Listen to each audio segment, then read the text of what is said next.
వాళ్ళనే తీసే అంత తెగించారంటే ఇలాంటి వాళ్ళు మన సమాజంలో ఉండడం మనకు నిజంగా సిగ్గుచేటు. ఇలాంటి వాళ్ళు ఒక పూల వనంలో చీడ పురుగులు లాంటి వాళ్ళు. వీళ్ళని ఆ చెదపట్టిన చీడ పురుగుల్ని నాశనం చేస్తే కానీ మన వనాలు మన పూల తోటలు బాగా ఉండవు.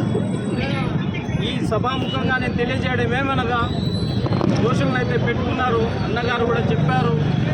ఇంకొకసారి అభంశుభం తెలియని పిల్లలపైన కానీ అమ్మాయిలపైన కానీ స్త్రీలపైన కానీ ఎలాంటి ఆఘాత్యం చేయాలన్నా కూడా వాళ్ళకి చాలా భయంకరమైన చాలా భయం ఉండాలి. ఇలాంటి చట్టాలు మన సమాజానికి చాలా అవసరంగా ఉన్నాయి. ఆడపిల్లలు పుట్టించిన తల్లిదండ్రులు ప్రశాంతంగా నిద్రపోవడం లేదు. ఇది కంతటికి కారణం ఇలాంటి కార్యక్రమాలు, ఇలాంటి సందర్భాలు, ఇలాంటి దురదృష్టకరమైన సందర్భాలు జరగడం వల్ల మన సమాజానికే చెడ్డ పేరు వస్తుంది.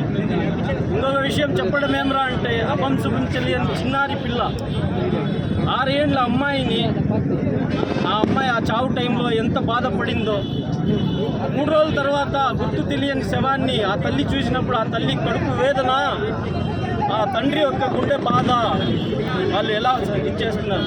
నేను ఆ పరమాత్మని ఒకటి కోరుకుంటున్నాను. ఆ అమ్మాయికి భగవంతుడు